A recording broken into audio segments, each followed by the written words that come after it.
हमनी के संस्कृति, हमनी के संस्कार सदा रहे हमनी के साथ। भारत के महान ग्रंथ और काव्य सब के संपूर्ण संकलन सब्सक्राइब करें तिलक।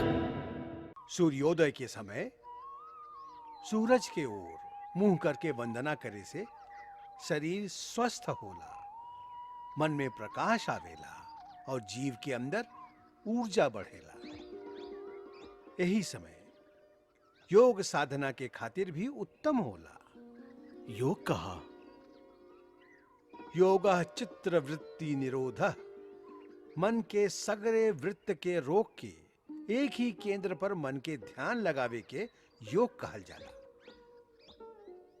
योग से मन काबू में आ जाए तो सब सिद्धि मिल जाला, काहे कि मन ही ए संसार में सबसे शक्तिशाली बा। वह मनुष्य के बंधन और मोक्ष के कारण होला।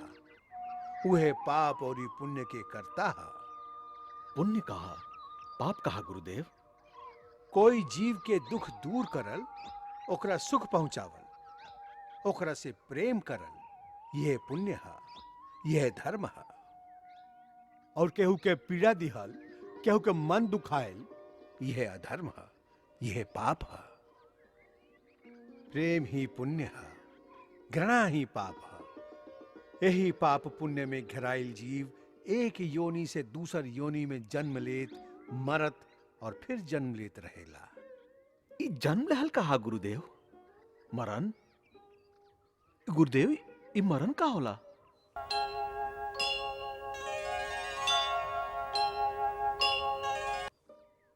प्राणी जब कोनो शरीर में आवेला तो ओकरा के जन्म कहल जाला, और वह शरीर के छोड़ के कोनो और स्थान पर चल जाला तो ओकरा मरण कहल जाला। असल में खाली शरीर मरेला, आत्मा नहीं मरत। हमनी के भीतर के जे जीव बा उ जीवात्मा बा।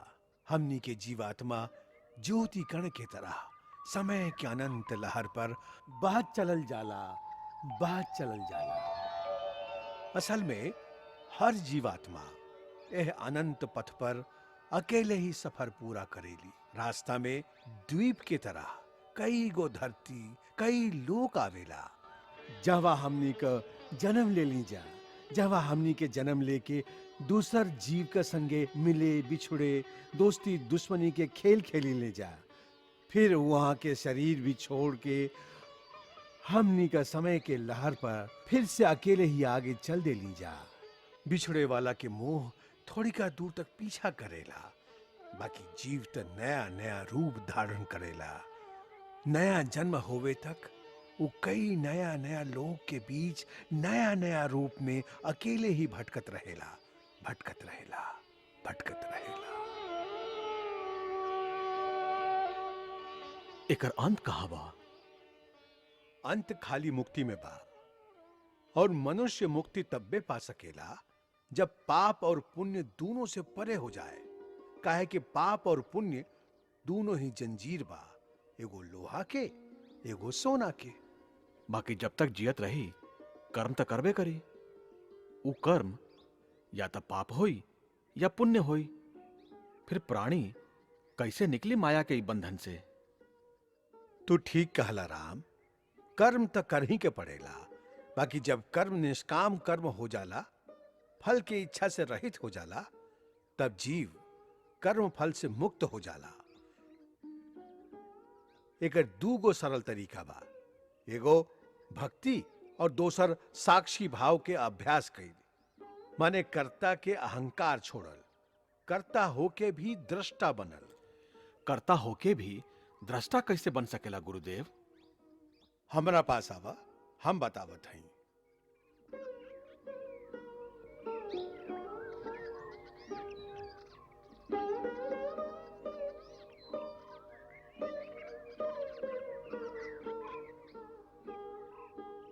राम, अब आपन अंतर मन के यह शरीर से बाहर निकाल के आवा हमरा साथे।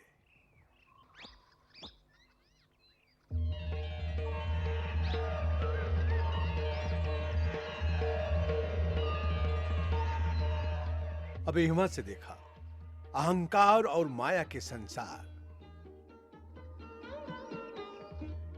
एगो गुरु हवन वशिष्ठ जे अपना आप के बहुत बड़ा ज्ञानी समझेलन और अपन शिष्य पर आपन विद्वता के सिक्का जमावे के कोशिश कर रहल बाड़न। बाकी ऊ तो बहुत बढ़िया काम कर रहल बाड़न। विद्या के दान त पुण्य ह। पुण्य ह, बाकी पुण्य में भी एगो घमंड बा। यह अहंकार पैदा कर सकेला जेकरा से बचे के चाहिए। यही हाल बड़का लोगन के बा। जब मनुष्य एह तरह से साक्षी भाव से आपन कर्म के देखेला तो ओकरा में अहंकार के भावना पैदा नहीं के होला, विनम्रता आवेला। ऐसे कहल जाला, विद्या ददाति विनयम। सांच विद्या विनय प्रदान करेले। ओही विनय से जीव भक्ति पावेले, और जे भक्ति पावेले ओकरा और कुछ पाइल बाकी नइखे रह जाले। ऊ जहवा बैठेले वह तीर्थ स्थान बन जाला, जे कहेले वह शास्त्र हो जाला। मंगल भवन अमंगल हारी, प्रभु सुदशरथ अजिर बिहारी।